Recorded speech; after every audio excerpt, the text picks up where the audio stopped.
ఓం శ్రీ మాత్రే నమః. ఇప్పుడు తెలియజేసే అంశము మాఘ పౌర్ణమి. మాఘ పౌర్ణమి రోజున తప్పనిసరిగా ఈ విధంగా గనక ఆచరిస్తే సకల పాపాలు తొలగి సకల సిరి సంపదలు తొలగి సౌభాగ్యవంతంగా ఉంటారు. అలాగే ఆరోగ్యవంతంగా ఉంటారు. సకల సిరి సంపదలతో తొలతూగుతారు.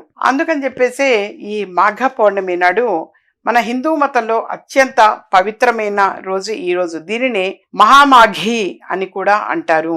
ఈ రోజు చేసే పవిత్ర స్నానాలు, ప్రధానంగా మాఘ పౌర్ణమి అంటే ఏమిటంటే పవిత్ర స్నానం చేయటం.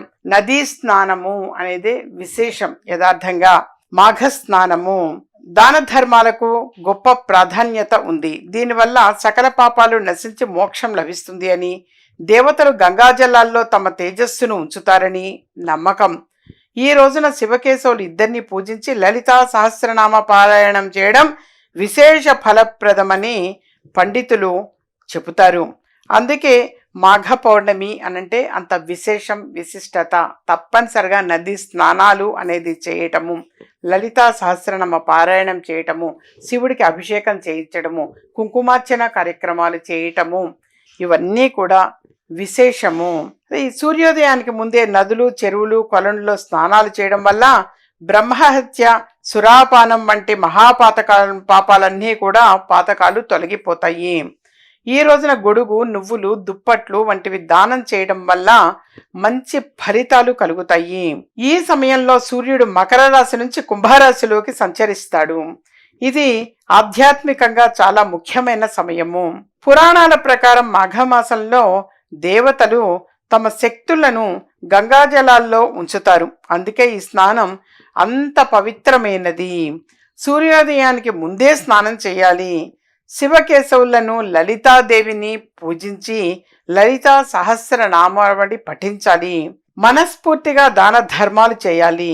సంక్షిప్తంగా మాఘ పూర్ణిమ అనేది ఆధ్యాత్మిక శుద్ధికి, పాప విముక్తికి, దైవిక అనుగ్రహానికి అత్యంత శక్తివంతమైన రోజు ఈ రోజు. అందుకని చెప్పేసి ఈ రోజు విశేషంగా అమ్మవారిని పూజించడం అనేది జరుగుతుంది. చక్కగా ఆ రోజున లలితా సహస్రనామావళి చదవటం, లక్ష్మి అష్టోత్తర శతనామావళి చదవడము, దీపారాధన అనేది విశేషము. చక్కగా మీరు ఈ రోజున దీపారాధన అనేది ఒక 6 ఒత్తులు వేసి, ఆవు నెయ్యి వేసి దీపారాధన చేయండి నాన్న. చేసి ఆ తర్వాత మహాలక్ష్మాష్టకం ఒక 3 సార్లు, శ్రీ సూక్తము పఠించటము, కనకధారా స్తోత్రం పఠించటము, లలితా సహస్రనామావళిని పఠించటము విశేషము. అలాగే లక్ష్మీ అష్టోత్తర శతనామావళిని కూడా పఠించటము, పువ్వులు అనేవి తీసుకొని వచ్చి ఒక్కొక్క పువ్వు అమ్మవారి ముందు సమర్పించటము విశేషము. అలాగే ఆ పరమేశ్వరుడికి చక్కగా బిల్వదళాలతోటి అర్చన అనేది చేయటము, పూజ తప్పనిసరిగా బిల్వ దళాలతోటి తప్పనిసరిగా అర్చన చేయటము అనేది విశేషం నాన్న.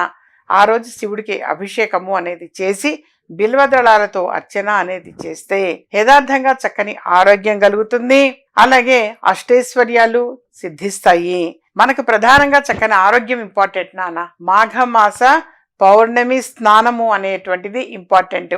వీలైతే మీ దగ్గరలో ఎక్కడైనా సరే సమీపంలో నదులు అనేవి ఉంటే కొంచెం దూరము, శ్రమ అనుకోకుండా నదీ స్నానం చేయడం విశేషం.